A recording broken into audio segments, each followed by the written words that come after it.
le roi des rois, celui qui est au-dessus des rois humains, le Seigneur des seigneurs bien-aimés.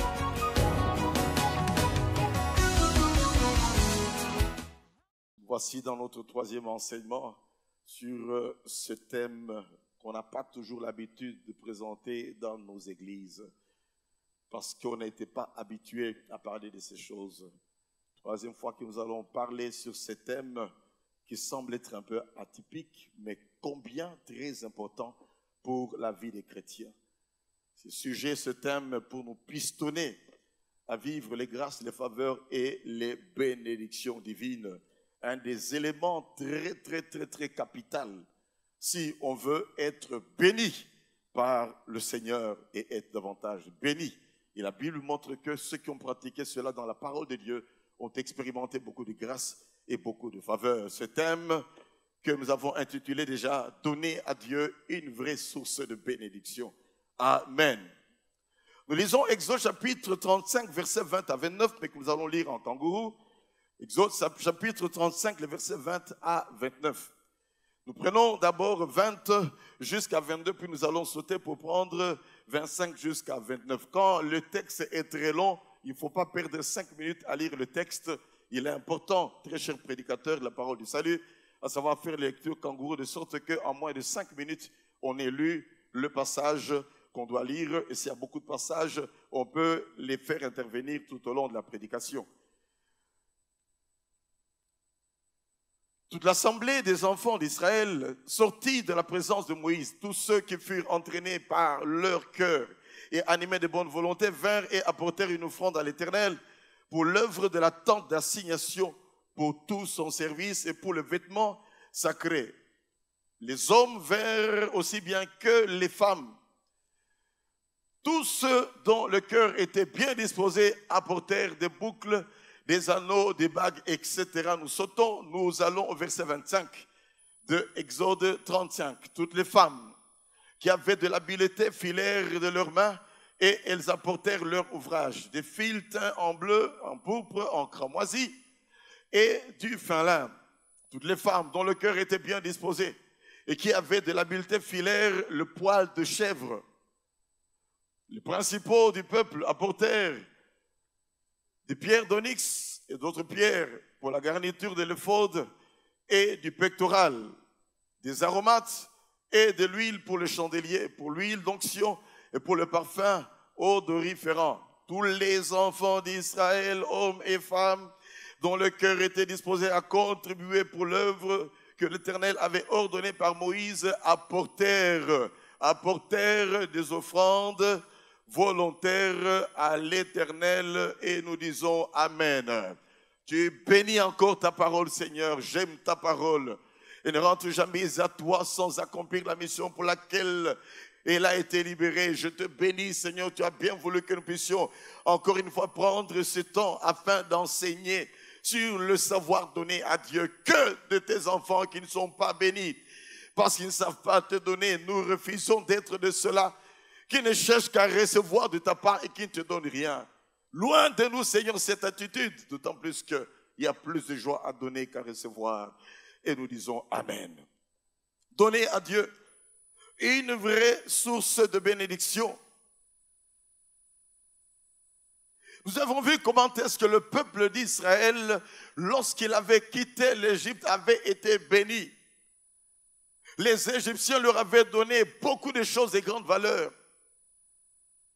On a vu comment est-ce que malheureusement, lorsque Moïse était dans la présence de Dieu, sous la direction d'Aaron, ils ont eu à mettre au point un veau d'or. Ce qu'ils avaient reçu, bien-aimés, sur pression divine. Et ils vont consacrer une partie à pouvoir confectionner un veau en or. De l'or perdu. De l'argent perdu. Pour faire un veau qui ne peut pas voir, qui ne peut pas agir, qui ne peut pas bouger, qui ne peut pas parler comme l'Éternel parle.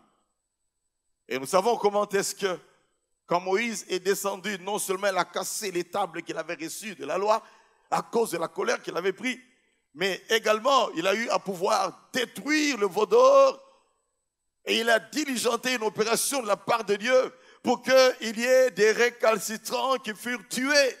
3000 personnes périrent.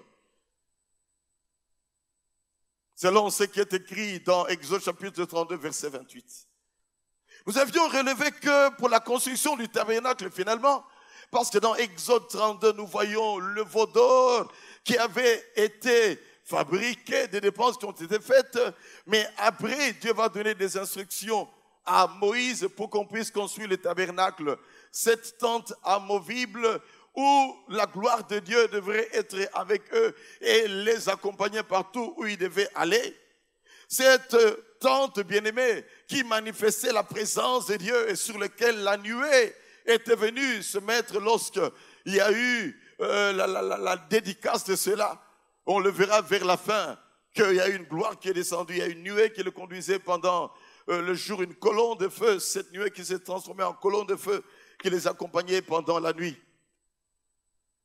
On a vu qu'il y a eu instruction d'Exode 35, 1 à 19. Instruction qui est donnée à Moïse de dire au peuple d'Israël d'apprêter des choses. Instruction qui est donnée. Exode 35, verset 20. Là, nous voyons l'obéissance qui commence. De 1 à 19, c'est l'instruction qui est donnée, qui nous est étalée là. Et à partir du verset 20, l'obéissance à cette instruction. L'obéissance vaut mieux que le sacrifice.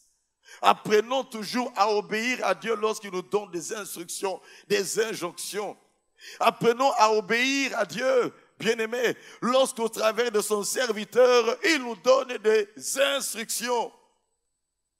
Parce que c'est de la part de Dieu que Moïse a eu à pouvoir parler pour que les gens puissent amener tout un tas de choses afin que l'on arrive à construire le tabernacle pour que la présence de Dieu soit une réalité, bien-aimée, qui se démontre de manière visible.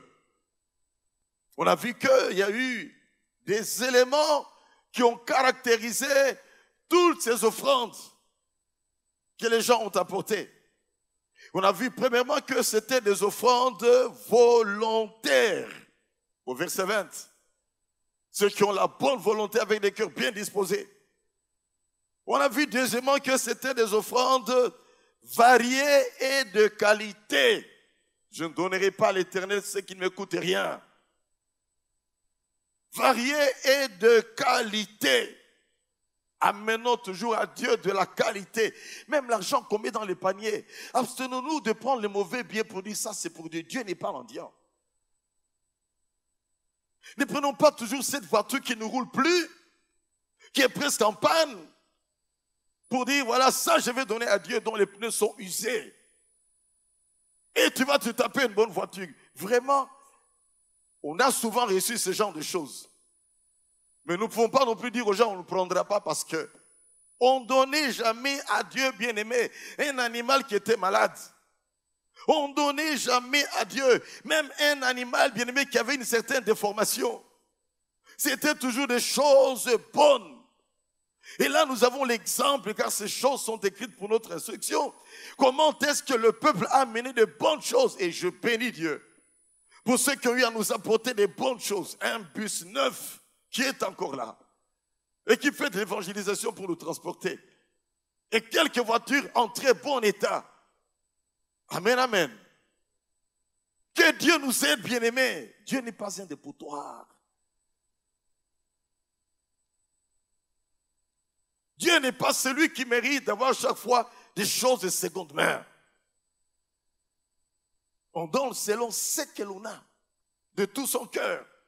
Si c'est vrai, tout ce que tu peux donner à Dieu, c'est une moto qui a déjà fait 5 ans, tant mieux, Dieu voit ton cœur. Parce que c'est la meilleure des choses que tu peux lui donner. À l'époque, quand j'ai eu à pouvoir donner mes voitures, eh bien, c'est ça que j'avais de meilleur.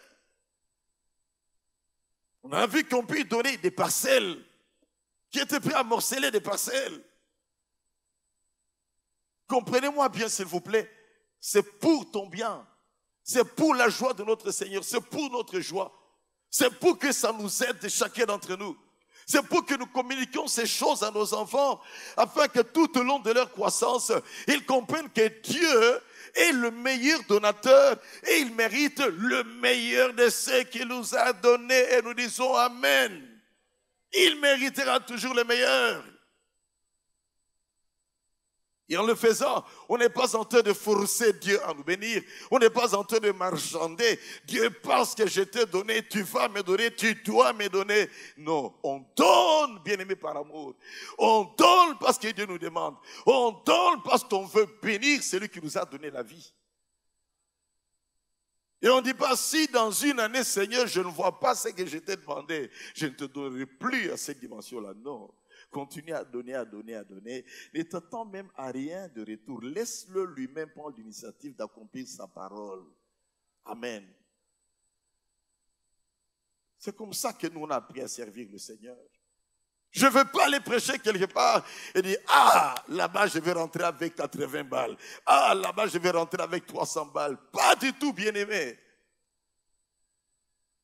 Et je bénis même ces églises où, même quand un homme de Dieu est invité, on le laisse rentrer chez lui et pendant la semaine, on le surprend avec une enveloppe. Il n'y a rien de gravissime que de dire, mais enfin, j'ai prêché chez vous, vous ne m'avez rien donné. Quel genre d'église? C'est qu'on sert Dieu par intérêt. Or, on ne doit pas servir Dieu par intérêt.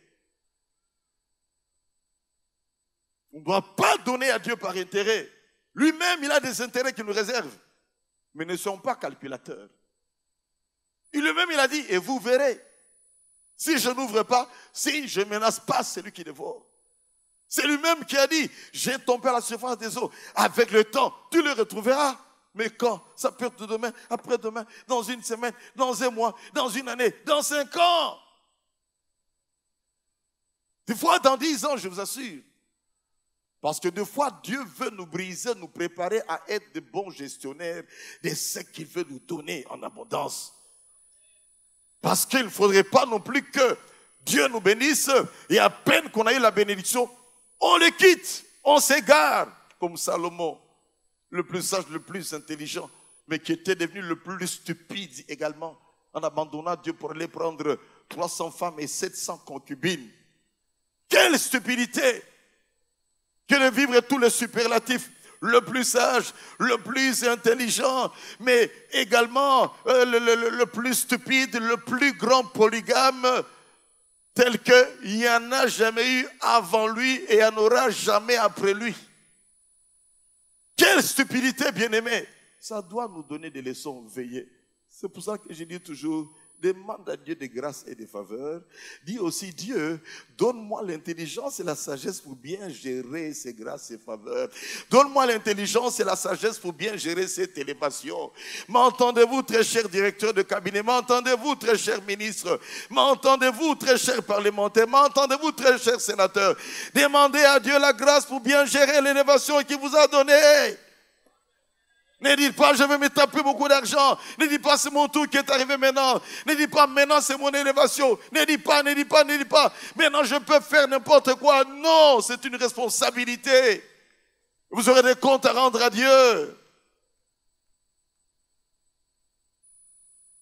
Et je le dis parce que je le disais moi-même, Seigneur, si dans cette église, je ne peux pas supporter de voir des entrées de 5 000 $ dans un mois, Seigneur, retiens jusqu'à ce que tu me rendras capable de voir cela, de ne pas y toucher. Je disais, Seigneur mon Dieu, si je ne suis pas en mesure de voir des entrées qui peuvent arriver jusqu'à 20 000 $ dans tout un mois, Seigneur, ne nous le donnez pas. Je ne veux pas être perdu par la bénédiction. Et je bénis Dieu parce qu'il nous a appris à ne pas emporter avec nous dans le coffre l'argent de l'église. Les compteurs font leur travail, après ça va partir à la banque. Amen, amen, amen.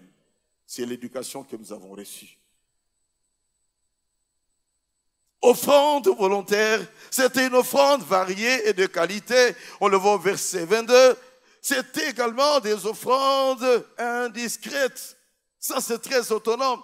Verset 22b. Donc, les gens voyaient ce que les autres apportaient. Il n'y avait pas d'esprit de jalousie.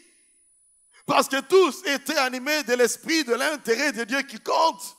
Il y avait de la joie à voir tel amener ce qu'il a amené, tel amener ce qu'il a amené. Que celui-ci apporte de l'or, que l'autre apporte de l'airain, que l'autre apporte peut-être de l'argent, que l'autre apporte peut-être les peaux de chèvre, que l'autre apporte peut-être les peaux de dauphin. Il n'y avait pas de comparaison. On ne cessera de le dire, la comparaison, bien-aimé, entraîne la jalousie.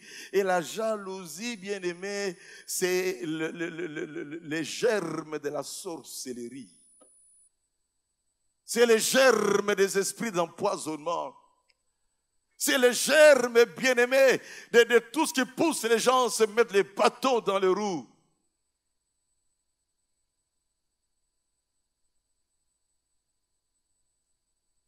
Nous allons voir aujourd'hui quatrièmement, c'était des offrandes inclusives.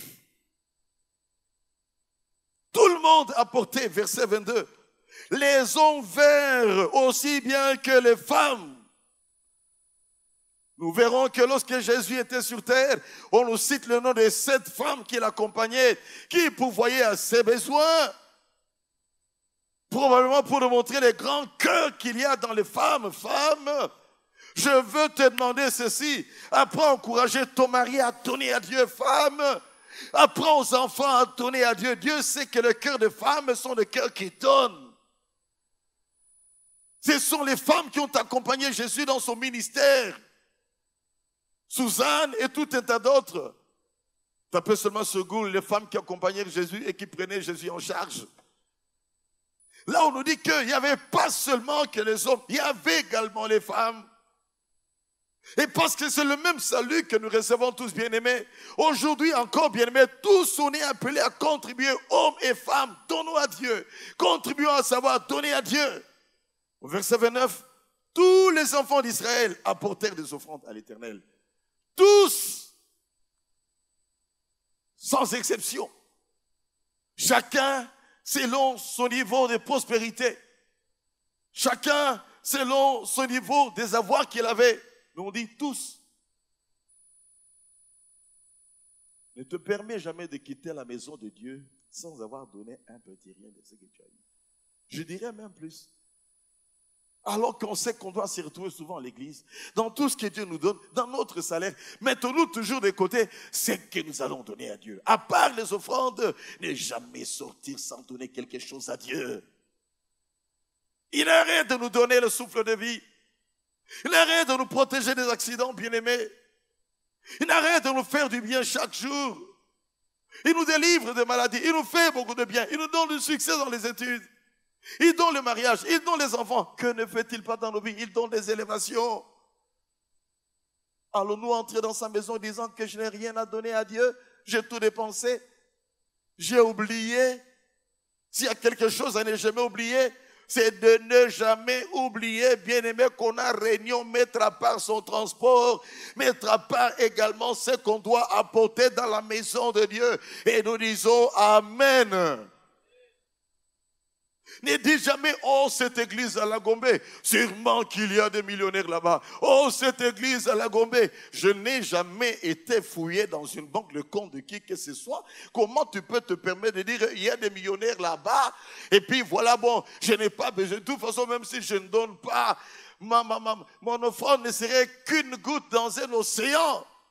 Oui, cette goutte-là est très importante. Parce que ce sont les gouttes qui peuvent arriver, bien aimé, à faire une coulée d'eau. Ces coulées d'eau continuellement, c'est ça qui peuvent faire des petits sentiers, des petits ruisseaux. Ces ruisseaux peuvent continuer de manière nombreuse et c'est là qui va faire qu'on puisse avoir une rivière et petit à petit jusqu'à devenir un fleuve et cela un océan, bien aimé. L'océan part des gouttes d'eau. Un sac de granulés, bien aimé, est appelé sac de riz parce que c'est chaque fois une boule de riz, un grain de riz, un grain d'haricot mis ensemble qui fait qu'on peut avoir un sac rempli, un grenier rempli, des silos remplis. Alors on ne te minimise jamais. Dieu regarde dans ton cœur, apporte ce peu-là que Dieu t'a donné, apporte-le de tout ton cœur et tu verras que Dieu en sera très content pour autant que tu l'as donné avec beaucoup d'amour. Et comment chaque fois que nous faisons circuler le panier, les yeux de l'Éternel sont ouverts pour regarder à notre cœur et à ce que nous sommes en train de donner. Les yeux de l'Éternel regardent également. Qu'est-ce qu'il nous reste encore? Oui, il faut qu'il reste encore. Il faut savoir économiser. Ce n'est qu'un sens de responsabilité de savoir économiser. Moi-même, j'aime économiser. Mon père m'a ouvert un compte à la caisse d'épargne Cadeco ici dans les années 1970. J'ai appris à économiser. Et si on n'économisait pas, bien aimé, on n'aurait pas atteint ce bâtiment. Parce qu'il y a eu les dîmes, il y a eu les offrandes, il y a eu les collectes d'hiver, il y a eu des économies. Et nous continuons à garder cet esprit d'économie. C'est tout à fait biblique. Mais économiser à l'excès, en privant Dieu de ses droits, c'est très dangereux. La Bible dit même que celui qui économise à l'excès, il s'appauvrit. Il s'appauvrit. Amasser, amasser, amasser. Dieu ne se retrouve pas. Maman, qui te dit que le lendemain t'appartient? Et comme je ne cesse de le dire, les banques sont remplies de gros montants d'argent que les gens ont amassés et gardés, qu'ils ne peuvent pas arriver à consommer. Et à peine que certains peuvent donner à Dieu ou dans leur religion qu'ils sont en train de fréquenter, pensant qu'ils auront 200 ans de vie, alors que c'est à peine 70 ans et pour les plus vigoureux 80 ans. Et ceux qui ont encore plus de grâce atteignent de 100 ans. Mais en 100 ans, peux-tu gérer ce qu'il y a dans le compte? Ce sont les autres qui gèrent pour toi. Tous nous sommes appelés à donner à Dieu. Les gagnent beaucoup, les gagnent peu. Hommes et femmes, appelés à donner à Dieu. Plus nantis et moins nantis, appelés à donner à Dieu. Ça concerne tout le monde. Et nos enfants, apprenons-leur à donner à Dieu. Si nous voulons que nos enfants voient la main de Dieu dans leur vie, dans le domaine financier, apprenons-leur à donner à Dieu. Du reste, on récoltera toujours la nature de la semence qu'on a mise en terre. On sait donner à Dieu de l'argent, Dieu te bénira avec l'argent.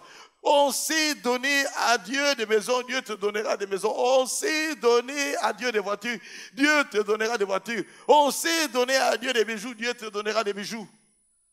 Si on dit à l'enfant, prie, jeûne, travaille bien, tu vas gagner beaucoup et tu auras plus de salaire. Oui, l'enfant va prier, jeûner, travailler, gagner beaucoup. Mais s'il ne s'est pas donné à Dieu, Malachie 3:10 va s'appliquer à lui, mais la deuxième partie. Parce qu'il est dit que si nous apportons, il va ouvrir les écluses des cieux et il va menacer celui qui dévore. Mais si on ne donne pas, cela veut dire que, bien aimé, il va fermer les écluses des cieux et il va libérer celui qui menace, celui qui dévore et qui dévore. Jean dit que c'est le diable qui est venu pour égorger, dévorer, détruire. Et malgré l'intelligence, malgré le poste que l'on peut avoir, si on ne s'est pas donné à Dieu proportionnellement aux revenus que l'on a, eh bien celui qui dévore peut risquer de venir dévorer. N'avez-vous jamais vu de ces gens, même dans cette ville de Kinshasa, qui étaient très nantis? Des dizaines, des vingtaines, des trentaines même de parcelles, des voitures à gogo, des gens qui faisaient des fêtes tout le temps. N'avez-vous jamais entendu ou même vu de ceux-là bien-aimés qui commencent à chercher à entrer dans des taxis-bus? N'avez-vous jamais entendu, vu de ceux-là qui à l'étranger vont se pointer dans les ambassades pour dire que voilà, j'ai quand même servi ce pays? N'avez-vous jamais vu, entendu de ceux qui sont ici qui vont quémander, bien-aimés, pour qu'on puisse les aider? Ils pensaient que quand ils ont tout, c'est terminé, ils vont tout conserver. Oh, quand on ne s'est pas donné à Dieu, eh bien, notre intelligence ne sera pas renouvelée. On ne saura pas bien utiliser ni bien investir ce que l'on a. On va se retrouver en train de dilapider. Première femme, deuxième femme, troisième femme, premier bureau, deuxième bureau, troisième bureau, premier tiroir, deuxième tiroir, troisième tiroir. Et finalement, on commence à chercher des postes parce qu'il faut arriver à soutenir la 10e.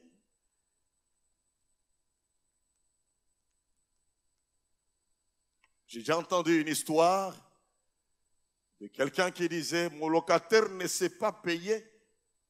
Et les deuxième femme de quelqu'un, il lui a dit, je n'ai pas de poste actuellement, débrouille-toi un peu maintenant. Jusqu'à ce que j'aurai de poste. Quelle catastrophe! Que notre Dieu bien-aimé en cette saison puisse se purifier, tamiser. Que les prédateurs, les détourneurs, les voleurs, qu'on arrive à les démasquer, à les éjecter. Lorsqu'on a une élévation, bien-aimé, c'est pour qu'on puisse être une bénédiction. Je peux vous dire sincèrement, je ne cache pas le mot, je suis effaré d'apprendre qu'il y a de ces gens, quand ils ont eu on les a nommés, ce sont les fêtes qui ont commencé, on a bu champagne et tout et tout. Vous auriez mieux fait de pouvoir jeûner et prier pour que Dieu vous rende capable que d'aller commencer à dépenser de l'argent, 10, 15, 20, 30 000 $. On va maintenant fêter. Fêter quoi? Fêter une élévation. C'est une lourde responsabilité que tu as. Il faut laisser une influence là où on t'a placé. Il faut qu'après toi on dise, tel était ici, il a transformé cette boîte, tel était ici, a pu travailler pour qu'on produise encore, tel était ici, il a bien géré ce qui nous a rétrocédé, tel était ici, a tenu compte de l'ancienneté de chacun, des qualifications de chacun, a tenu compte des performances de chacun, tel était ici. Oh, si on peut avoir des champs de personnes comme ça, bien-aimés, dans toutes les entreprises publiques de l'État et autres entreprises privées, je crois que, bien-aimés, arriver à l'émergence ne serait pas un problème. Moi, je dis ceci. Nous pouvons atteindre cette émergence en moins de 15 ans si tout le monde est sérieux avec Dieu, si tout le monde est sérieux avec lui-même, si tout le monde est sérieux dans le travail qu'on lui a donné. Amen, amen. Sinon, 15 ans peuvent passer, 20 ans peuvent passer. Et comme je le disais, bien-aimé, on nous donnerait le meilleur président de la République pour diriger le Congo. Mais si le peuple ne veut pas suivre, si les collaborateurs ne veulent pas s'impliquer, être sérieux dans le travail, eh bien, on va ramer. Dieu distinguera ses enfants, mais plusieurs vont ramer. Plusieurs vont ramer. Le pays va ramer. C'est un manque de patriotisme. Lorsqu'on s'amuse à pouvoir se remplir les poches, à vider les comptes. J'ai même appris que dans un pays quelque part, on a demandé quelles sont ces voitures que ces gens se sont tapées. Où as-tu de l'argent pour te taper une Ferrari? Ton salaire ne le permet pas. Où as-tu eu de l'argent pour te taper une Lamborghini? J'ai vu des images, un tracteur est monté sur toutes ces bidules de bagnoles. Des milliards qui ont été écrasés pour donner des leçons. Dans un autre pays, on a dit, écoute, on vous donne déjà des salaires et des bons salaires. Vous voulez qu'on vous donne aussi des voitures? On vous donne aussi le carburant, on vous donne aussi tout un tas. Mais enfin, on a pris toutes les voitures de l'État, on a vendu. Vente publique. On va vous couvrir, prenez des crédits, tous, tel genre de bagnole. Mais avec ce qu'on vous paye, parce que c'est déjà assez, ce qu'on vous paye. Amen, amen. Innovation. Mon Dieu est passé par ici quand j'étais absent, il a dit innovation ou mourir. Si nous n'innovons pas notre mentalité, notre façon de faire et de voir les choses, nous allons tuer notre pays nous-mêmes. Et ce n'est pas seulement l'affaire des dirigeants, c'est l'affaire de chaque Congolais. Et nous, en tant que chrétiens, lorsqu'on fait notre part et qu'on apprend à donner à Dieu la dîme, Dieu nous donnera encore de l'intelligence pour être plus performants. Parce que quand on dit les écluses des cieux vont s'ouvrir, ce n'est pas seulement les écluses financières, c'est les écluses également de l'intelligence, c'est les écluses également de l'innovation, c'est les écluses des projets, c'est les écluses également de bonnes valeurs, c'est les écluses pour qu'on puisse aller de l'avant, pas seulement financier. Apprenons nos enfants à donner et c'est maintenant. Instruire l'enfant dans la voie à suivre, dire la parole de Dieu. Quand il sera vieux, il ne s'en détournera pas. C'est maintenant que les enfants doivent nous voir, nous les parents, donner à Dieu. Lorsqu'on a fait des donations sérieuses, bien aimées pour le temple ou pour l'achat de cet endroit, j'ai informé mes enfants pour qu'ils comprennent qu'ils ne doivent pas s'attacher à Mammon, le démon de l'argent, l'idole de l'argent. Et ils ont compris en tout cas que d'abord Dieu. Et parce qu'il met d'abord Dieu, Dieu se souvient d'elle. Faites demain, bien-aimé. Si ton enfant n'a pas vu, malgré tout ce que tu as, ou tu ne lui as pas informé que, tu sais, fiston, nous allons donner tel montant pour notre famille entière, voilà tel montant que nous allons donner. Priez que Dieu nous bénisse toujours et on donnera toujours et Dieu nous bénira également toujours. C'est comme ça. Quand ils vont à l'écodim, donne-lui de l'argent. Ne lui donne pas les billets déchirés de 100 francs, de 50 francs, non. Donne-lui quelque chose de valeur. Donne-lui un 10 000 francs, tu vas donner là-bas. Quand tu l'as bien travaillé à l'école et que tu lui as donné 100 $, tu lui dis, dans les 100 $, d'abord 10 $ à Dieu. Tu lui dis, j'ai appris à faire cela et Dieu m'a béni davantage. Apprends à donner à Dieu. Il faut que les enfants comprennent que c'est une joie, c'est un bonheur, c'est incontournable de donner à Dieu, non pas par contrainte, mais par amour, parce que nous recevons tout de Dieu. Amen, amen. Donne à l'enfant de l'argent, pose la question, as-tu donné ce qu'on t'a donné? Vérifie dans son sac très subtilement si l'enfant a donné. Est-il revenu avec plein de bonbons, avec des micatés et tout un tas de choses? C'est que cet enfant a détourné l'argent de Dieu. Et il faut lui dire après, fils, ma fille, ne fais plus jamais ça. Où est-ce que tu as eu tous ces bonbons? Il y a trop de graisse là dans ton sac. Tes lèvres sont très rouges, tu as beaucoup bu. Oh, ton argent de poche avec 5 000 francs. As-tu donné à Dieu les 10 000 francs? As-tu donné à Dieu les 20 000 francs? As-tu donné à Dieu les 10 $, les 20 $, les 30 $? Et crois-moi, si tu apprends à un enfant à donner 50 $ là à l'écodim, et qu'il vient te dire, papa, j'ai donné, waouh, bisous, et tu donnes un câlin à l'enfant. Il faut toujours faire ça. Dieu aime ça. Et Dieu te bénira. Et tu réussiras à l'école. Tu iras de l'avant. Tu seras très fort spirituellement. L'enfant va entrer dans un cycle de savoir donner à Dieu avec joie. Papa, tu peux ne pas être là. L'enfant saura que la première des choses, c'est Dieu. L'enfant ne sera pas accro à l'argent. Comprendra que tout cela revient d'abord à notre Dieu. Apprends à l'enfant à donner. Dis à ton voisin, arrête de donner aux enfants des miettes pour donner à l'économie.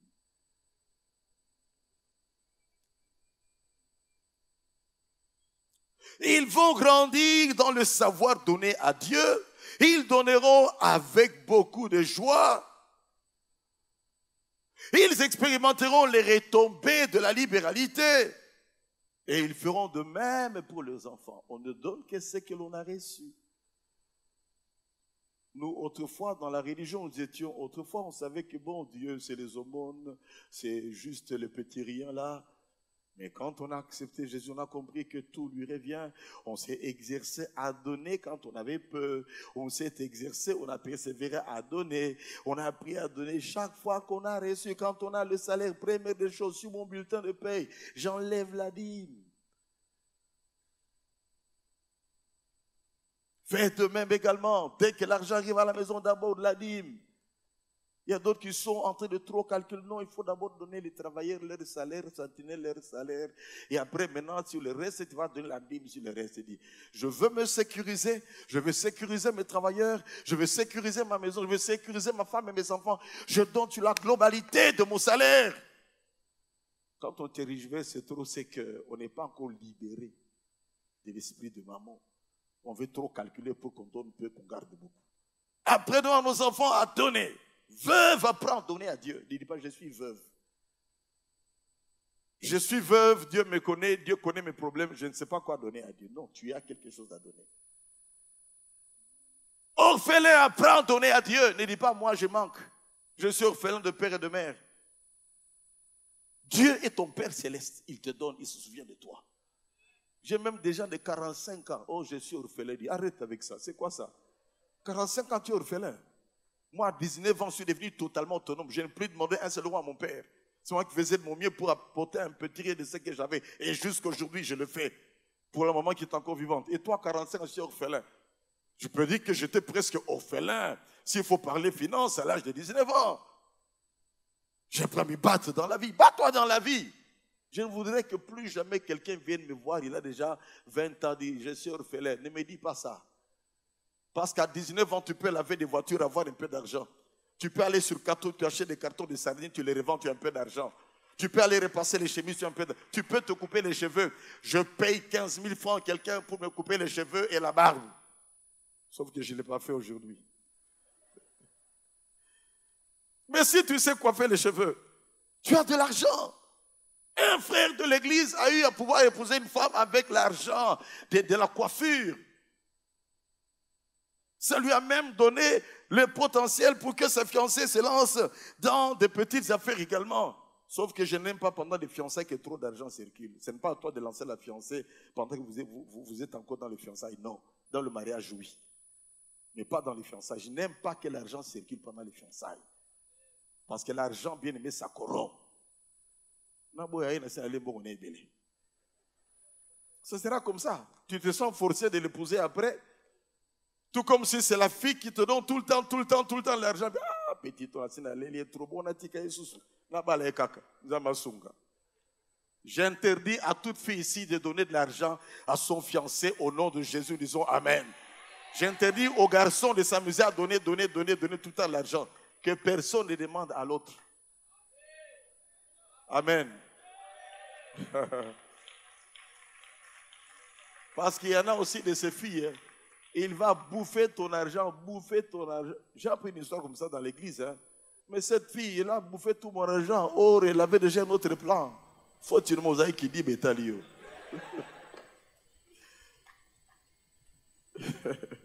Donnez à Dieu. Veuve, donne à Dieu. Veuve, donne à Dieu. Orphelin, donne à Dieu. Aveugle, donne à Dieu. Mobilité réduite, donne à Dieu. Ne dis pas, moi là, Dieu m'a créé comme ça, je ne peux rien donner. Tu as quelque chose à donner à Dieu. Bishop, donne à Dieu. Pasteur, donne à Dieu. Il y a de ceux qui disent, moi-même, je suis déjà là, je suis tout un sacrifice vivant. Je suis tout un sacrifice. Quoi donner encore? Au contraire, c'est à moi de recevoir et de manger. Non. Le pasteur qui ne donne pas, il n'y aura pas une onction de donation parmi le peuple. Il y en a qui sont étonnés dans mon église, je ne donne pas, mais toi-même, pasteur, est-ce que tu donnes? Et est-ce que tu donnes sérieusement? Es-tu premier à donner? Tu te plains, mais est-ce que tu es exemplaire toi-même? Il faut que l'onction coule sur la tête, la barbe d'Aaron et descende sur tout le corps. Amen, amen. Moi, je m'efforce et je m'efforcerai pour donner. Et maintenant, comme on a dit, la mission, je vais donner sérieusement pour la mission. Car je sais que là également est une grande source de joie d'abord, puis de bénédiction également. Dis à ton voisin, donne. Arrête de te minimiser. Psaume chapitre 37, verset 25 dit, j'ai été jeune, j'ai vieilli, je n'ai pas vu le juste abandonné et sa progéniture mendiant du pain. On aime bien le citer, bien aimé, ce passage-là. Mais laisse-moi vous dire ceci. Le juste, véritablement juste, c'est la personne qui a accepté Jésus dans sa vie comme sauveur et Seigneur. Mais c'est la personne également qui a appris à marcher dans l'obéissance au Seigneur. Il est passé par les eaux du baptême qui est la première recommandation. Faites des nations, des disciples et baptisez-les. Il s'est donné également à Dieu, amené à la maison du trésor toute la dîme et vous verrez. Donc en tant que juste, j'ai accepté Jésus, mais en tant que juste, je suis juste et je donne à Dieu ce que je lui dois. De même, mes enfants, je les instruis dans le même sens également. Et c'est comme ça que la progéniture ne va pas mendier le pain. Mais si cette progéniture n'a pas appris à donner, pensez que c'est un slogan, un credo qui va s'appliquer comme ça dans notre vie. Non! La parole de Dieu est remplie de principes. Et Dieu s'en tient au principe de sa parole. Pratiquons la parole de Dieu et nous verrons les faveurs et les grâces de Dieu. Pratiquons cette parole, instruisons nos enfants pour la pratiquer également. Et nos enfants qui sont notre progéniture ne mendieront pas parce qu'ils auront appris à travailler et à donner à Dieu. Parce qu'ils auront appris à travailler, à être responsables. Parce qu'ils auront appris à travailler et auront de l'intelligence pour l'investissement, pour la bonne gestion. Ils seront amassés pour leurs enfants également. Comme dit la Bible, ce n'est pas aux enfants d'amasser pour les parents, mais c'est aux parents d'amasser pour les enfants. Nous disons Amen. L'enfant va honorer son père et sa mère. Mais c'est aux parents d'amasser, dont la responsabilité de tout parent, non seulement montrer aux enfants la voie à suivre, mais également les propulser dans la vie. Les mettre dans des bonnes écoles. Les suggérer de travailler dans tel endroit. Leur montrer de savoir payer la dîme correctement. Savoir payer les impôts correctement. Ainsi, ils ne mendieront jamais le pain. Mais s'ils mettent de côté les principes de la parole de Dieu, ils vont finir par mendier le pain. Qui alors serait prêt à sacrifier sa progéniture? Pas moi en tout cas. Je donnerai ce que je peux donner spirituellement. Je donnerai ce que je peux donner matériellement. Je donnerai ce que je peux donner financièrement. Je le propulserai au mieux que je peux. Selon le niveau, les gabarits que Dieu m'a donné. Cinquièmement, c'était des offrandes sous forme de talents. Il y a aussi donc des talents que Dieu nous a donnés, verset 25. Toute femme qui avait de l'habileté filèrent de leurs mains et apportèrent à la maison de l'Éternel leur ouvrage. Versets 25 et 26. Filèrent de poils de bêtes nos talents pour le Seigneur. Amen, amen. Chapitre 35, versets 30 à 34, Bétzalel, choisi par Dieu, avait reçu la grâce de pouvoir confectionner, bien aimé, les ustensiles du tabernacle. Talent qu'il a reçu de Dieu, mis à la disposition. De même, Oholiab, au verset 35 du chapitre 35, qui était un peu comme l'adjoint de Bétzalel, réalisait donc qu'il y a eu Moïse qui était le visionnaire, qui dirigeait le peuple, mais pour la confection, il ne pouvait pas tout faire lui-même. Il avait des collaborateurs, dont Bétzalel, bien-aimé, à qui il a donné des instructions. Et il avait eu de l'Éternel de l'intelligence et pouvait rendre compte à Moïse. Bétzalel ne pouvait pas travailler seul, avait besoin d'Oholiab comme son second pour l'accompagner. Pour cela que j'ai été en Chine une seule fois par rapport à ce temple. Pourquoi vais-je aller me fatiguer? Je n'ai pas les capacités de pouvoir marcher et commencer à perdre du temps pour négocier, discuter les achats de choses là-bas pendant qu'on a des gens ici. Et ça, c'est le principe de la délégation de pouvoir. Amen, amen. La Bible est complète. Hein? Tout est dans la Bible. La bonne gestion, la bonne politique, la bonne protection, la santé, tout est là-dedans. Dans tous les domaines, la comptabilité est dans la Bible. Quelqu'un qui est bien attaché à la parole de Dieu va découvrir beaucoup de choses. Pourquoi je vais aller? Pour le plaisir. Je me plains des pasteurs qui vont laisser les églises pendant 2 mois. Pasteur avec un matériel dans le bail. Et les âmes sont là, toi tu vas aller acheter le matériel pendant 1 mois et demi discuter. Tu te balades avec de l'argent pour aller acheter des histoires. Arrêtez avec ça, très cher collègue serviteur de Dieu. Arrêtez avec ça. Occupe-toi des brebis. Délègue. Des gens que tu as délégués, ils ont aussi des collaborateurs. Ainsi de suite. Pour que l'œuvre de Dieu puisse aller de l'avant. C'était donc des offrandes, des talents. Il y a des talents que Dieu nous a donnés. Des talents qui sont cachés au milieu de nous. Et je suis convaincu qu'on a plein. Des talents pour le protocole, organiser le protocole. Des talents pour le nettoyage. Des talents en informatique. Des talents dans tous les domaines. Plusieurs nous ont aidés. Mais je sais que plusieurs peuvent également nous aider avec leur expertise. Quelle expertise tu as qui peut aider l'Église du Seigneur? J'ai béni Dieu pour les jeunes caméramans qui sont là, qui sont à la technique et qui sont là pour donner leur talent au service du Seigneur. Nos musiciens qui sont là. Combien de musiciens sont là, ils ne font rien, ils ne servent pas Dieu, mais ils sont là, ils se jouent à la batterie, ils se jouent à la guitare, ils se jouent au synthé. Ah, je n'ai pas le temps, je n'ai pas le temps, je n'ai pas le temps. Tu n'as pas le temps pour Dieu, tu veux que Dieu ait le temps pour toi. Ils sont là, pleins de talents. C'est des ingénieurs, des médecins, tout ce que vous voulez. C'est des juristes, des avocats, des licenciés. Amen. Ils sont là, pleins de talents. Chacun met son talent là pour chanter, là pour jouer au synthé. Nos talents doivent servir à l'œuvre de Dieu. Amen, amen, amen.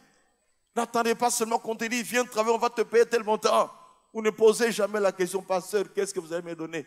Mieux que vous ne veniez pas. Dès que vous me posez la question, vous allez me donner combien, vous êtes disqualifié. Quels que soient vos talents, vos capacités. Je n'aime pas ça, on n'a pas grandi comme ça. Amène à Dieu tes talents. Dis, Dieu, tu m'as donné, je te donne ce que tu m'as donné. Viens dire, je sais faire ça. Et on te dira, s'il y a disponibilité, s'il y a possibilité, ou tu vas te joindre à une autre équipe. Et on dira à l'autre équipe, tel vient dans telle équipe, acceptez-le, recevez-le, ne soyez pas jaloux s'il fait plus, mais que dans l'humilité, vous puissiez vous compléter les uns les autres. Et c'est comme ça que le tabernacle a pu être construit. Amen. Offrant donc des talents. Quels sont les talents que Dieu t'a donnés? Que fais-tu de ces talents que Dieu t'a donnés? Il y en a qui mettent leur talent culinaire à faire à manger quand on a des invités. Et ainsi de suite. Ne nous fatiguons pas d'apporter, bien-aimés, dans la maison de Dieu. Et nous disons Amen. Sixièmement, c'était, bien-aimés, des offrandes continuelles. Et ça, c'est merveilleux. Au verset 3b du chapitre 36, chaque matin, on apportait encore au pied de Moïse.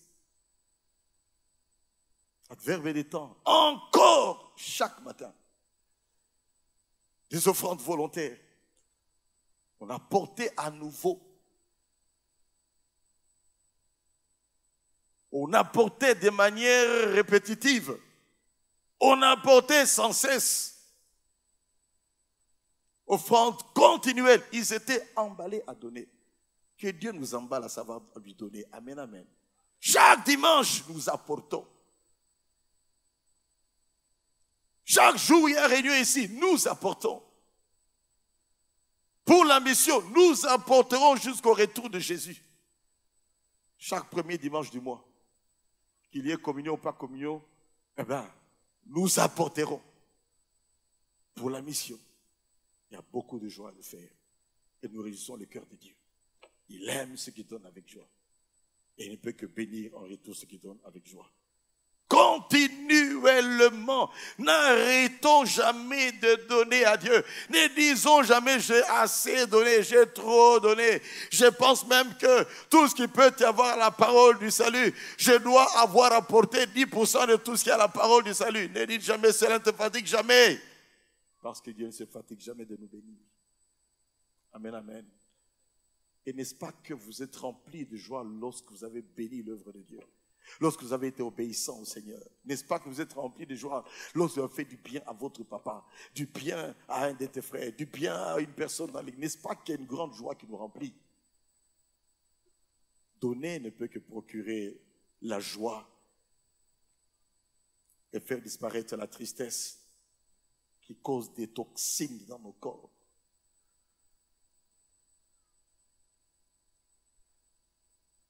Enfin, septièmement, c'était une offrande débordante, suffisante et débordante. Verset 5 du chapitre 36. Les ouvriers ont quitté leur poste, sont venus voir Moïse. Pour dire, Moïse, on en a de trop. On ne sait même pas où mettre ces comme ça même. On ne sait plus où mettre. Dites à tout le monde d'arrêter parce qu'on en a de trop, Moïse. C'est trop, c'est trop, c'est trop, c'est trop. Je n'ai jamais dit ici, c'est trop.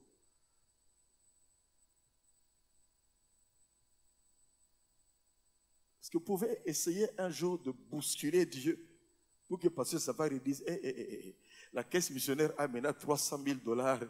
On arrête un peu. Seulement, on ne peut pas arrêter parce qu'il faut qu'il y ait toujours la provision. On ne peut pas arrêter. Là, ils ont arrêté, mais nous, on n'arrêtera pas.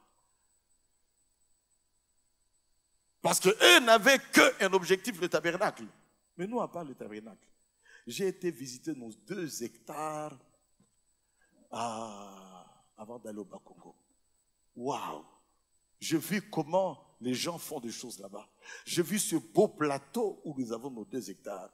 J'ai vu cette pente descendante et le verre qu'il y a partout là-bas. J'ai vu des fermes au loin.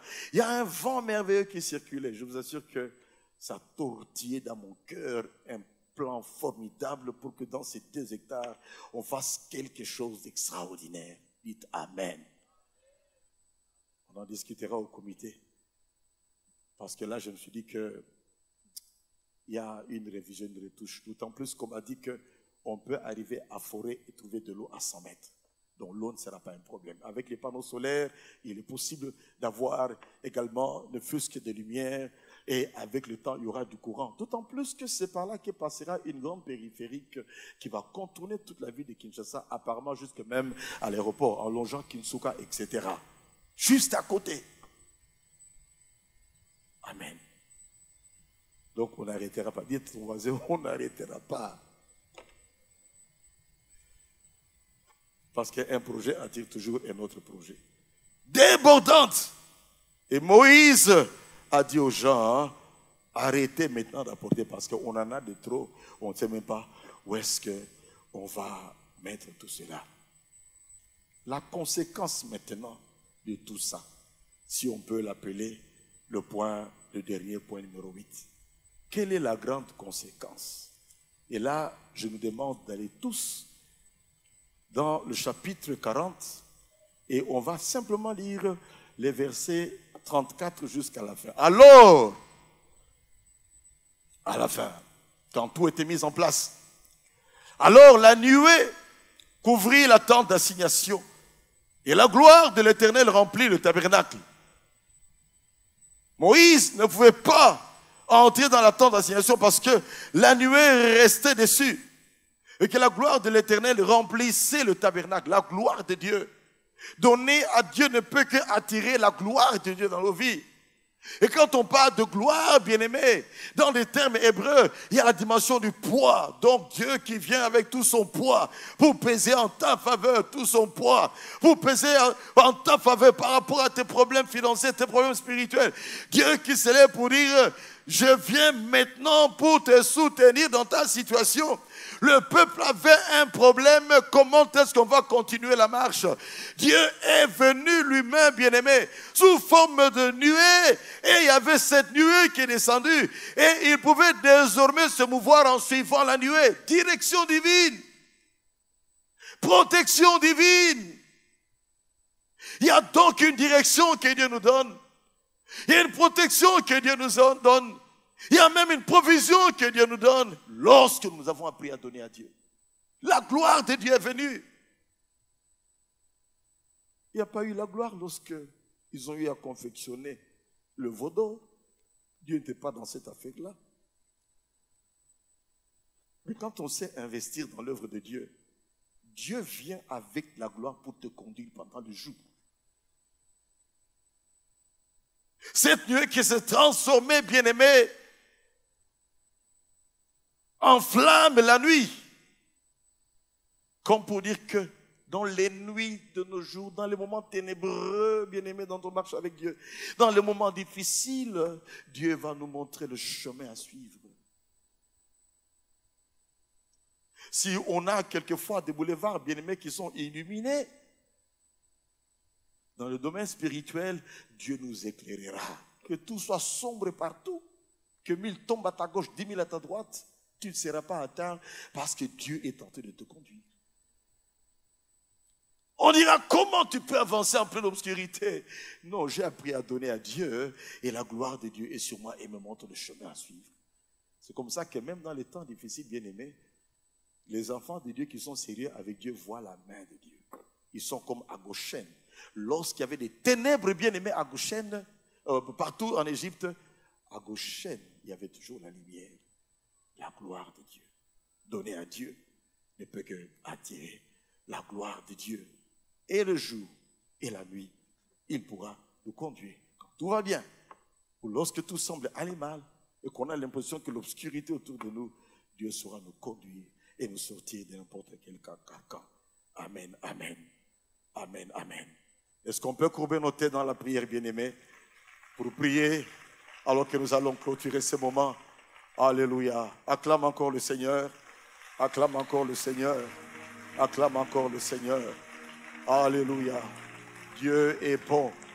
Dieu est bon. C'était des offrandes volontaires, c'était des offrandes variées de qualité, c'était des offrandes indiscrètes, c'était des offrandes inclusives, c'était des offrandes des talents, c'était des offrandes continuelles, c'était des offrandes débordantes et suffisantes. C'était des offrandes qui ont attiré la gloire de Dieu. Qui veut donner sa vie à Jésus, fatigué de la vie de péché, décider de marcher avec le Seigneur, décider de persévérer avec le Seigneur, décider de donner à Dieu tout en ayant Jésus dans le cœur? Y a-t-il quelqu'un au deuxième balcon? Y a-t-il quelqu'un au premier balcon? Répète après moi cette prière, jeune homme. Dites, Seigneur Jésus, je viens à toi ce matin. Je reconnais, je suis pécheur. Je suis séparé de toi à cause du péché. Jésus, je te demande pardon. Jésus, entre dans mon cœur aujourd'hui. Règne dans mon cœur. Sois le sauveur de ma vie. Sois le Seigneur de ma vie. Je m'abandonne à toi. Je veux prier pour toi, jeune homme. Père, que ta main puissante et bénissante soit sur ce jeune homme. Il est dans tes plans, dans tes voies, dans tes œuvres préparées d'avance. Qu'il vive pleinement ta destinée, oh Dieu. Règne sur son esprit, son âme, son corps et tous ses biens. Propulse-le de l'avant, Seigneur. Et qu'un jour, il nous donne un témoignage de tout ce que Dieu est en train de faire en lui, par lui et pour lui. Tu en connais également d'autres, Seigneur, mon Dieu, qui ont peut-être eu peur ou honte de se mettre debout. Tu les touches également pour ta seule gloire. Au nom de Jésus. Que Dieu soit béni. On va se mettre ensemble debout, tous ensemble, bien-aimés. Je veux que nous puissions demander à Dieu la grâce et la faveur de pouvoir donner, donner et donner encore pour son œuvre. Selon tous ces points qui ont été prononcés, bien-aimés, dans ce message, que nous sachions donner à Dieu par rapport à tous ces points. Chacun se retrouve quelque part. Répétons tous ensemble ceci, disons, Seigneur Jésus, j'ai entendu ta parole ce matin. Tu m'as interpellé, Seigneur, ce matin, pour savoir toujours te donner. Aide-moi, Seigneur Jésus, à te donner toujours avec beaucoup de volonté, d'amour. Je prends la résolution de faire des offrandes volontaires. Je prends la résolution de faire des offrandes variées et de qualité. Je prends la résolution quelquefois de faire des offrandes indiscrètes. Je prends la résolution de faire des offrandes inclusives, moi aussi. Je prends la résolution d'apporter mes talents comme offrande. Je prends la résolution de donner de manière continuelle. Je prends la résolution de ne pas me fatiguer de donner. Je prends la résolution d'instruire mes enfants dans cette voie de savoir donner.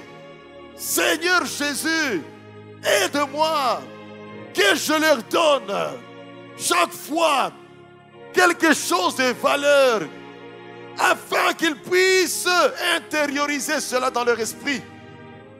Pardonne-moi, Seigneur. Je n'ai donné que des miettes aux enfants. Ils risquent de donner des miettes quand ils seront adultes. Aide-moi, Jésus, à être un exemple, à leur donner selon l'abondance que tu m'as donnée. Merci, Seigneur Jésus. Merci, Seigneur Jésus, pour ta gloire sur ma vie, pour la direction divine, sur ma vie, pour la protection divine, sur ma vie, pour la provision divine, sur ma vie. Je m'abandonne à toi, Seigneur. Et merci pour l'onction de ton esprit qui va m'aider à vivre ces choses. Remercie maintenant le Seigneur. Alléluia.